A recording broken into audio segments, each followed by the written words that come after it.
As stated, these protocols are not a cure.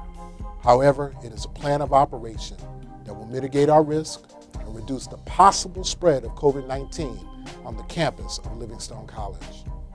This plan was not developed in a vacuum. Instead, we took into account our context, our constituents, and our constraints. We are clear that we do not have all the answers. However, in order for us to execute our mission in this new normal, adherence to our 8 protocols are critical to our success and our survival. And as we seek to move this plan from concept to execution, we will need 100% compliance from the entire community, our campus community, faculty, staff, administration, students, and visitors who may come to our campus.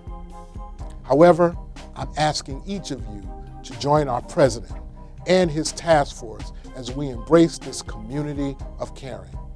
I care for you, you care for me, and together we can care for one another. By doing so, we will create this community of caring.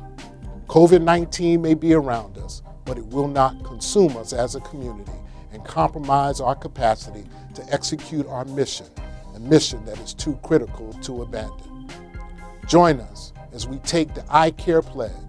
I will wear my mask and adhere to the protocols that are being deployed to reduce the possible spread of COVID-19 on the campus of Livingstone College. Please know that we're not being mean, but we do mean what we say. Please take this in the spirit of love.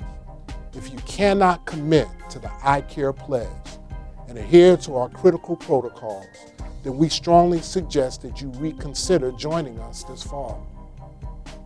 Also, please be advised, individuals who cannot adhere to our stated protocols will be asked to leave this community of caring that we are creating. For those of you who are ready, we cannot wait to receive you in the fall. Remember, we don't have time to play, dream, or drift. We have hard work to do and heavy loads to lift. Shun not the struggle, let's face it, it's God's gift. We'll see you in a few weeks, and may God be with you until we meet again.